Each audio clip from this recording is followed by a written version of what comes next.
This was kind of his baby. And he has a race, which I now have a race called Hellhole that happens in the summer in June. As you can imagine, in South Carolina in June, it's a little spicy. So he kind of created this race as like, well, if you're too much of a baby to come out and run this course in the summertime, why don't you come out in January? And so it was called Frozen Hellhole 100, like Hellhole 100 in the summertime. So this was kind of the winter version of it. So for anybody that's familiar with Hellhole, it's basically the same race, except it's a heck of a lot colder. It's Golden Hour Adventure Time, featuring everyday people doing extraordinary things. From the peaks of victory to the valleys of defeat, these are their stories. Now, from the back of the pack, your hosts, Justin and Robbie. Welcome to Golden Hour Adventures. Today we are back with Beyond the Starting Line. We have previous Golden Hour Adventures guest, Kayla Fitzgerald with Palmetto Ultras, going over Frozen. I'm so excited. This is a winter race in South Carolina, so it's not a true winter race, but it's a winter race. We'll give you it's a winter race. You know, my winter racing and your winter racing might be a bit different, but That's true. That's very true. Well, cool. I guess let's just get into it. What is Frozen? Yeah, so Frozen, well, and let me, I guess, rewind for a sec. For people who did not listen the first time I was on your podcast, I purchased this race company. It was called Eagle Endurance. I rebranded everything except the race names, really. So I kind of inherited this race. It wasn't something of my creation. It was Chad Hoffa was the race director before me. So this was kind of his baby. And he has a race, which I now have a race, called Hellhole that happens in the summer in June. But a lot of people, as you can imagine, in South Carolina in June, it's a little spicy. So he kind of created this race as like, well, if you're too much of a baby to come out and run this course in the summertime, why don't you come out in January? And so it was called Frozen Hellhole 100, like Hellhole 100 in the summertime. So this was kind of the winter version of it. So for anybody that's familiar with Hellhole, it's basically the same race, except it's a heck of a lot colder. And so, yeah, like you alluded to, January in South Carolina is probably not really winter to a lot of people. And it's funny because the people who sign up, especially for the 100-miler, like none of them are from South Carolina. They're all from like Michigan, Ohio, Pennsylvania. Like it's probably the race where I see the least amount of locals doing the 100 because we're all like, Really? let's go. I wonder why.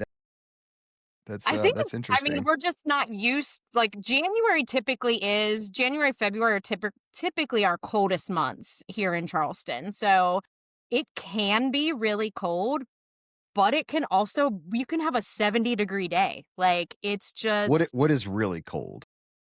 Okay, last year we actually had your an references and my references might be a bit different. So I'm just trying to figure out what really cold is. Okay, if I'm gonna take a typical January temperature, I would probably say it could be between like 45 and 60 during the day.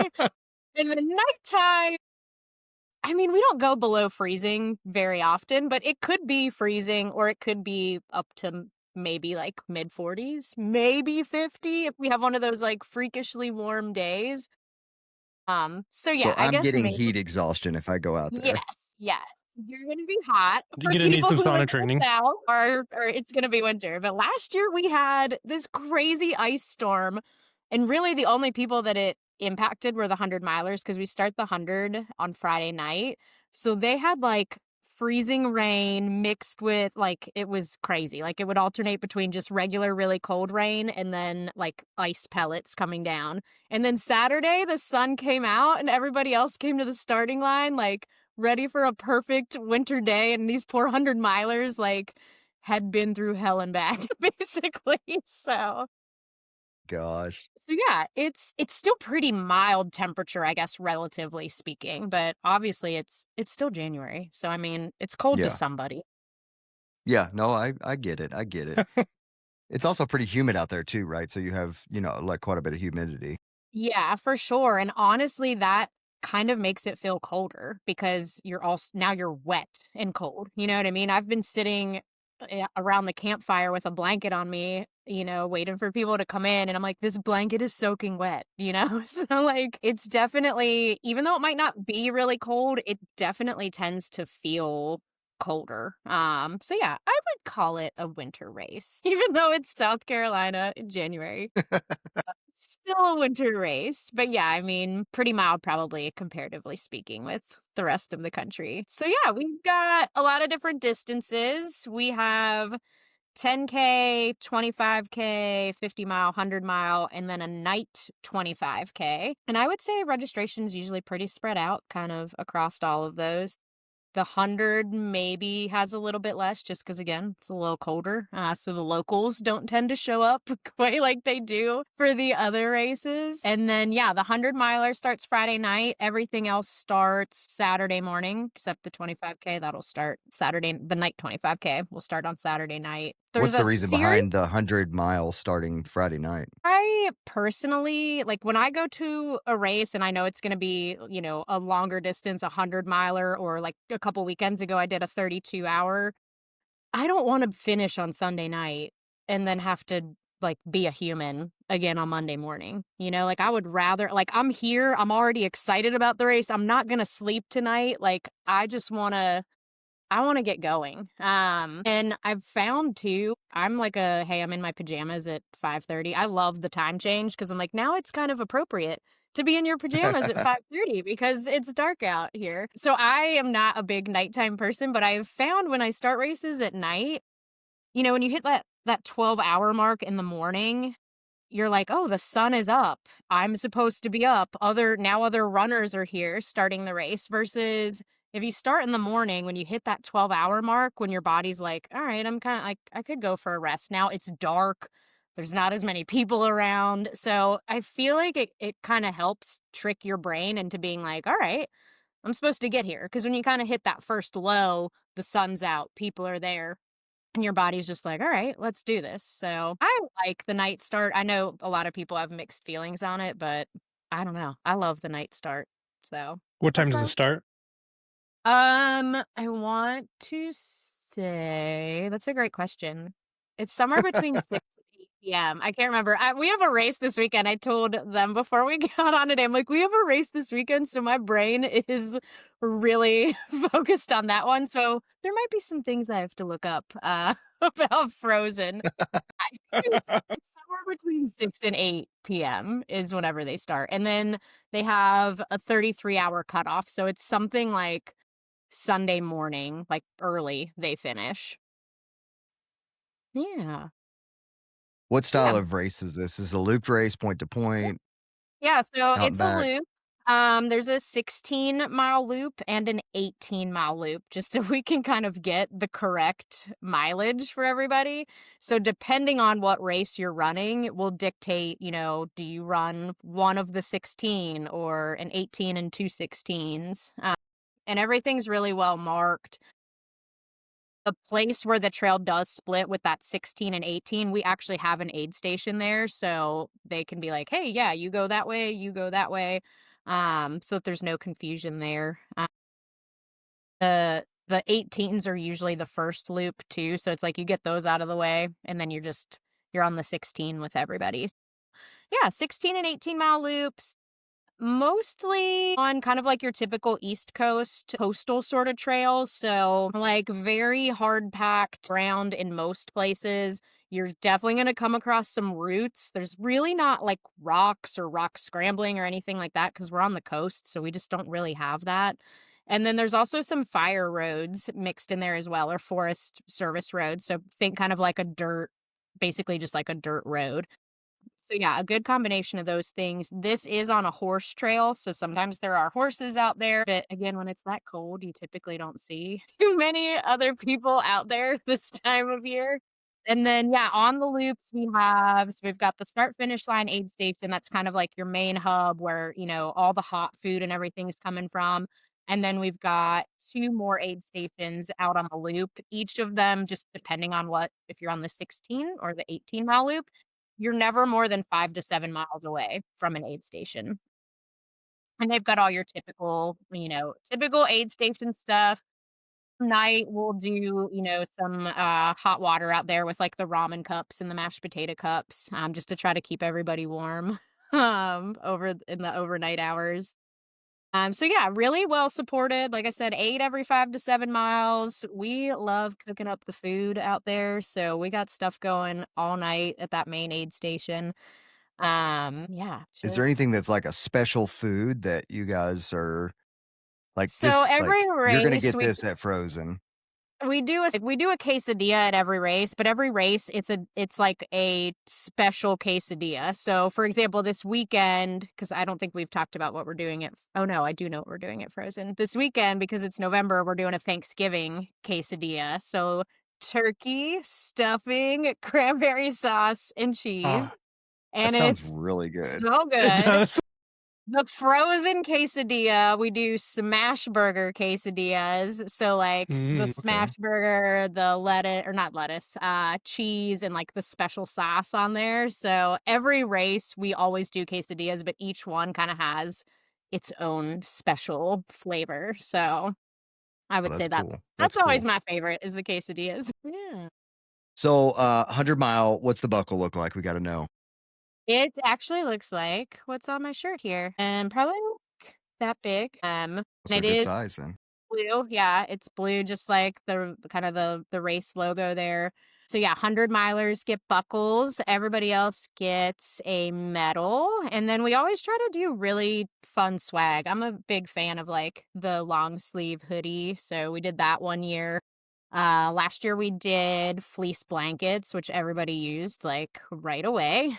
Always trying to do cool stuff because I'm a runner too. So I think of, all the stuff that I've got at races. I'm like, that just went directly to Goodwill, and I I'm like, there's no point in spending money on swag if it's just going to be like a scratchy t shirt with a terrible design that nobody's ever going to wear. We always try to do stuff that we're like, all right, this is something people could use or that's, not something you see at every race, which is always kind of funny when you get people who do their first trail race. They're always like, where's the t-shirt? And I'm like, there's no t-shirt.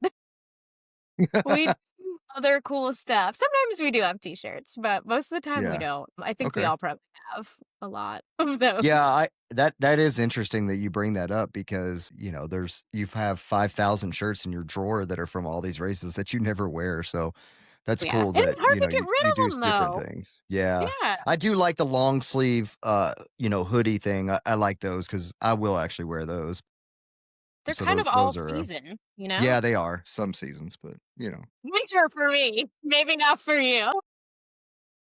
All right, so somebody signs up that's not from the area. They come in, like what are they to expect? Like local area, accommodations, food, that type of stuff. Is it in the middle of nowhere? Is there places where they can, crew can go eat while they're out on a loop?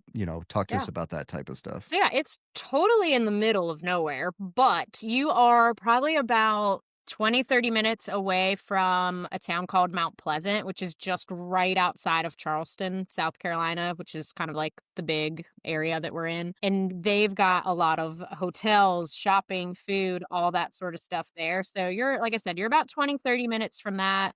Closest like grocery store and that sort of thing probably about 15-20 minutes to that. So I wouldn't say there's stuff super, super close that crew could go hang out in. But we've pretty much always got a fire going at the start finish line. Crew, spectators, whatever, can all get food from the aid station as well. Like we want to make sure that, anybody that's out there, like especially when they're in the middle of nowhere like that, isn't going hungry. You got to take care of your crew too. So yeah, lodging close by. Some people will camp. That's a little bit too. I mean, I'm camping obviously because I'm the race director. But if it was up to me, I'd want to be in a warm bed the night before. So some people do camp. When you come in to where the race start and finish line is, it's not a big parking lot. Like I said, this is kind of a horse trail, so it's just kind of like a big roundabout almost. So everybody just kind of parks on the side of the road. If you camp, you just kind of find a spot like off the side of the road to camp. And then yeah, just it's in a really beautiful spot. It's in the Francis Marion National Forest. So it's just like I said, it's very typical East Coast woodsy sort of stuff. But yeah, great area, just not really close to a whole lot of stuff. Yeah, I'd say 20, 30 minutes is Yeah, decent, it's not and the bad. Yeah, hotels, because the loop is gonna take a few hours, so if the crew for wanted to sure. bounce off to that town 20 minutes away and get some food and come back, that's pretty Yeah, easy. yeah, Are the it's crew not allowed at other aid stations? Is it not you accessible? Yeah, they're super accessible. So all of the aid stations are down those Forest Service roads. So they are dirt roads. So I always make sure we have that in the runner's guide. Like, you don't want someone coming out in their like super sporty car and being like, "Where am I going?" But they're very easy to access. The roads that they travel on don't really have any, like, crazy big potholes or anything like that. There are some roads out there that are not in super great shape, but fortunately, it's not bad. Any car can go out there. You don't need four-wheel drive or anything like that. So, yeah, crew can go to those 2 aid stations. A lot of people's crew do just because, what else are you gonna do while you're sitting around for a couple hours waiting for your to come in? So that makes it nice too, because then you don't have to carry quite as much. If you're somebody who's like, I hate wearing a vest, you can see your crew every 5 to 7 miles. So definitely very, very easy for your crew to get to you. And same thing with pacers. You can, for the 50 mile and the 100 mile, you can have pacers jump in at the halfway mark or any time after. So they can hop in at any of those aid stations too, so because we get a lot of times where people are like, well, they don't want to do a whole loop with me, right? It's 16 to 18 miles. Like maybe my friend just wants to do the last couple with me. So they can hop in at that last aid station if they wanted to and just do the last couple miles. So pacers and crew can kind of hop in and out at any of those aid stations and definitely very easily accessible. Dirt road, but you definitely don't need four-wheel drive or anything to get there. Yeah, So cool. you allow pacers for the 50 miler? They Hmm. can jump in at 25? Yep. The 50 miler and the 100 miler can have pacers at the halfway. Wow, that's pretty cool. Most Yeah. 50 milers don't allow pacers.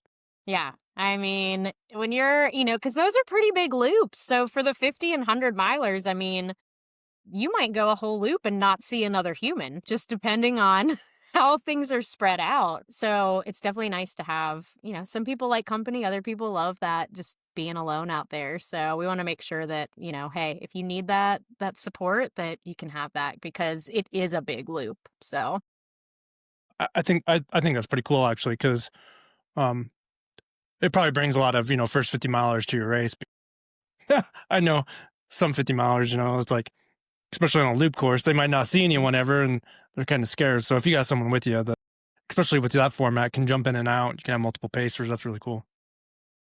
Yeah, and I think like a 50 miler is that big first step in mhm. ultra. Like I agree that a 50K is an ultra, but it's Yes. not far removed from the marathon. So the 50 miler is that big first step, and Mhm. so like, if someone's still like unsure about it, I like that idea of having pacers. That's very interesting. And I And we think that's have like cool. really generous cutoffs too for that same reason, right? Like I'm a mid to back of the packer depending on what race I show up at and who else is there.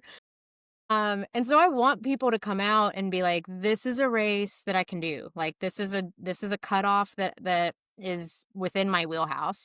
For the 100, it's 33 hours and there's barely any elevation gain. Like at no point in this race are you going to be like, I'm going up anything. Like maybe a couple stairs to get on a bridge, but you're not going to be like, oh, I'm climbing now. Like that does not happen. And then the 50 miler, I want to say our cutoff is like 19 hours. So, Wow. what I feel like is very generous cutoffs, Yeah, that's especially real for a generous. flat race where you're like, besides just general fatigue, right, or something going on, like there's nothing terrain-wise that's gonna slow you down. You're not climbing anything, there's no rock scrambling, there's no super technicalness to it. Yes, there's roots.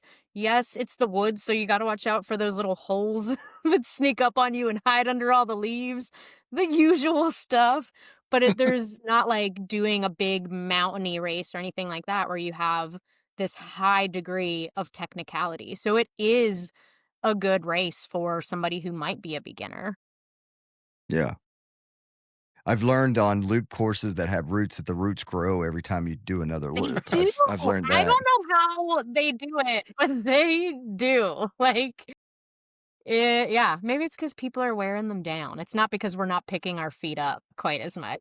That wouldn't be it. That's funny. All right, so I know you didn't create this race, but you're the new owner of the race series, and you've changed the name and you've made it your own.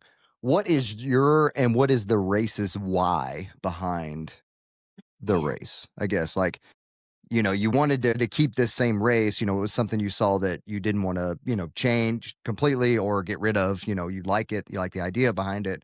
So what's the why behind the race? Yeah. And I actually ran this race before I took over as race director. It was my first 50 miler. So it's got a special place in my heart too. But it's interesting because when I listen to a lot of like running podcasts and stuff right now, everybody's talking about going into their off season. And I'm like, this is when we just get started here. This is the best racing time, like, to me, and I think most people in this area, like, in the Southeast, really November through April, like, that's our prime months because it's not oppressively hot. The weather's actually kinda nice, so to me, it's just always been kind of an interesting race because it feels like the rest of the country is like, "Yeah, we're shutting down, like, we're not doing any more races for a couple months, our season is over." And we're like, "No, we're out here. Like, this is it. This is the time." So, and I feel like that's probably part of why we do get so many people from out of state because maybe, further up north and whatnot, maybe there's not as many races because it is so cold and snowy and whatever. So people come here because they're like, oh, they're actually racing, kind of like we do in the summer. Like, there's nothing in July and August. So people in the Southeast tend to travel more if you wanna do a race in July and August because it's so hot, nobody's doing anything here during those months, so I think that's a big pull for the race is just it's kinda that time of year for us where it's like, this is prime racing time, and then we can pull people from other places where maybe there's not a whole lot of races going on because the weather is really cold there. Yeah, I like that. I like that. That's funny that you mentioned that, but then you don't have a lot of people that locally show up for the 100. I know. No, a lot of the shorter stuff, but it's funny because when I look at the entrance list, I'm like, I don't know any of you, and normally I That's know funny. I know a big chunk. So they'll come out, somebody just signed up for the night 50K, somebody locally that I know, and I was like, that's what we'll show up for. Like, Yeah, we'll go yeah. do a loop, go for the s'more, put that blanket on, and and hurry up and get back home. That's funny. That's Yeah. funny. All right, so last big question, that really has a lot of consideration when people sign up for races is the cost of it. Mhm. When I look at a race, I look at something like some of these races are $500-$600, and I'm like, I'm not spending $500-$600 to go run a race that's, you can run another one that's like 150, $200. And so I think, and I understand, rising prices and everything else and Yeah. contributes to rising prices and racing. But uh, I know in the past we've had you on and you've talked about how your pricing is, reasonably fair. So I'm going to ask you right now, Frozen, are we $800 to run the 100 or No, no, no. Definitely not. I'm gonna look it up so I'm not lying to anybody. I want to okay, say the 100 is somewhere around 2 or 250, but let me give okay. you real information. I think, I'm yeah, pretty sure. two to 250, I feel is like a very reasonable price without a Yeah. lot of swag, if that makes Yeah. Mhm. sense. Yep. And Yeah. so for you offering a lot of swag and being reasonably priced, that's very interesting. I like And that. all the food you can eat too, Yeah, like I've yeah. done races where it's like, okay, if you want a hot meal, you've got to add on these meal tickets, and I'm like, but I already paid you money. Yeah. Ours is 250 for the 100 miler. And whenever I came up with pricing, because I did update it, I will flat out say these races were a lot cheaper before I took them over, but there really wasn't a whole lot of food. Like sometimes there was no hot food. So it was just like your standard, like some candy, some crackers, some chips. Like there wasn't like a hot meal at any point. And we've definitely upped the swag, the awards, that sort of thing. So I took that into consideration, but I also did a lot of research and looking and seeing, what other races were charging, and especially other races in the area too, because I'm sure that kind of plays a difference. If you're, over here, it might be, hey, 500-600 bucks is normal, but it seemed like in my little corner of the world that was pretty standard. So I wanted to kind of be in line with what everyone else was doing, but also what felt right to me. And I didn't feel like icky charging people for, right? Because like I said, I run too. So I'm like, well, if I wouldn't pay that, how can I ask people to pay that? But I'm like, I know what you're getting and I know that that is worth it. Um, so yeah. Well, Kayla, where can people find the race? Where can people find all the information? How do they sign up? Give us all the Yeah. details. And where can they find Yeah. you if they wanna follow you? Yeah, so we are on Instagram, palmetto.ultras. I post there almost every day. I love doing like race specific stuff and just kind of my random trail runner thoughts and funny stuff and all the good stuff on there. And then all of our races are housed on Ultra Sign Up. So you can head over to Ultra Sign Up, search Frozen. Our website, palmettoultras.com, also has all the race info on there as well. So yeah, we're all over the place. Awesome.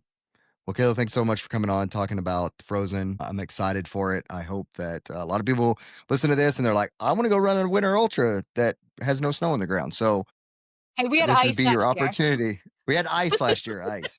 So bring your ice tracks to slip Bring on your your micro shoes. spikes.